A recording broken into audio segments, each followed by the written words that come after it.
Hi, I'm Dave Gardy from our studios near Washington, D.C. for Maritime TV, here for this special ballast water treatment report, number 7, with Steve Candido, who is the CEO of Ecochlor, and Steve is coming to us from Intertanko. He's there around via Skype, and he's there with Tim Wilkins, who's the environmental director for Intertanko. Gentlemen, you're at the Intertanko general meeting, annual general meeting. Thanks for joining us. Well, thank you, Dave, for having us again. As we've mentioned before, we really think that this series is helping get information out to the community, and we appreciate the opportunity to continue that program. So what's the buzz around ballast water treatment at the Intertanko annual general meeting right now? What are you getting, Steve? Well, I'm going to turn it over to Tim here in a minute because he actually just made a presentation at the annual general meeting about ballast water issues. But one of the things we did want to focus on this segment today is that Intertanko has issued a guideline for owners when they're having difficulty with their ballast water management systems. And it's a very comprehensive document that gives them some good guidance on how to approach things. So that'll be the main focus, but maybe Tim can jump in now and tell you a little bit about what he just spoke about. Okay, Tim, give us. Yeah, well, we've got quite a few issues being handled at the moment with Intertanko and the Environmental Committee, but the main focus is on experience building with the ballast water management systems. What's happening with the membership is that as they're installing these systems, they're generally confronted with challenges in operation of these systems and maintaining compliance. So what we've done is issue a guidance document to assist our members to say, hey, listen, if you do have a problem with your system, this is what we believe you should be implementing as a contingency measure to make sure you stay compliant, basically. So that's the focus at the moment. We've had the convention in force now for 8 months. We've had the US requirements being ramped up, going into an enforcement area now. So our members really want to maintain compliance even when the systems aren't operating correctly.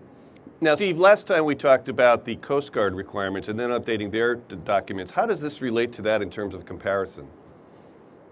Well, I mean, there's a little bit of a different focus here, but they actually do intersect because Intertanko's given their members some great information about how to comply when the Coast Guard's got a concern because a system is not operating properly. And I think there's actually about 13 different suggestions in there when the system isn't working right. They include some of the traditional ideas like ballast water exchange and using fresh water from a public water source, but it goes into much more detail, gives the owners a lot more guidance on how to approach the issues. Interesting. Tim, what kind of feedback are you getting from ship owners regarding the ballast water challenges? Yeah, well, a lot of feedback on managing actual two things, I'd say. First of all, those guys who've got the systems installed, making sure that they're operating correctly, and when they're not operating correctly, having a procedure in place to make sure they can still trade and they're still compliant. The other side of things now is also looking at things like correct entries in the ballast water record book and maintaining compliance through that sort of level. Now we're getting more and more type-approved systems like Ecochlor on the market as well. It's a question of sort of making sure now you're getting a market developing, making sure you're selecting the correct system for the correct type of tanker. How important is crew training and communication in terms of developing a good ballast water system management? Yeah, let me take that one, Dave. I mean, I think it's critical, and certainly Ecochlor's got a whole program that we institute when we sell one of our systems to train the crew. It includes some on-site training and then computer-based training afterwards, and then we visit the ship regularly as part of our chemical resupply operation, so there's another opportunity to train. But I think that's a good point in general, because I think a lot of times when the system is not working, it's not necessarily that the system doesn't work, it's that they're temperamental, and sometimes the crew doesn't have enough information to make it work properly, and that's why they need a service call. It's like anything else. Over time, they'll get more experience and better capable, and these things will work better. Tim, for the laymen that are watching, can you give us an overview of Intertanko as an organization? Sure.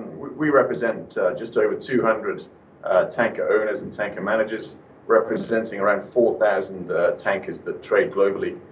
Those tankers are oil tankers, chemical tankers, and gas tankers. And our general focus and objective as an organization and as a representative body is for safer shipping and a cleaner environment. What are ballast water management system makers doing to assist ship owners in contingency planning? Well, Dave, this is another critical question, and it comes at a good time. And it actually does stem from Intertanko's guidance document, where they do recommend that you be prepared to put together a repair plan if it becomes necessary, and to think about those things ahead of time. And one of the suggestions in the guide is that the ballast water manufacturer should be an integral part of putting together that plan. And obviously, the owner has to have the sort of ultimate say or submitting it to the regulators. But the experts are the manufacturers themselves, so they're the ones that should have the primary input on the repair plan, and then the owner can take it from there. And of course, Ecochlor has embraced that concept. I mean, we're trying to formalize it a little bit more now, but we've got our instances where we've had a sticky valve, or maybe there was some kind of leak that needed to be attended to, and we work with the owner either through email communications or phone communications and put together that plan, in a sense, maybe through an email, but we're going to formalize that a little bit more now based on the Intertanko guidance. If ship owners and members want to go out and get these new issued guidelines, where would they go to get them?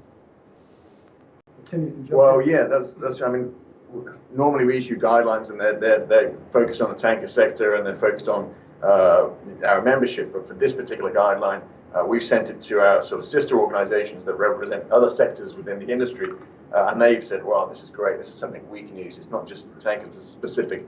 So we put it on our website. You can click on a link. Anybody can access it.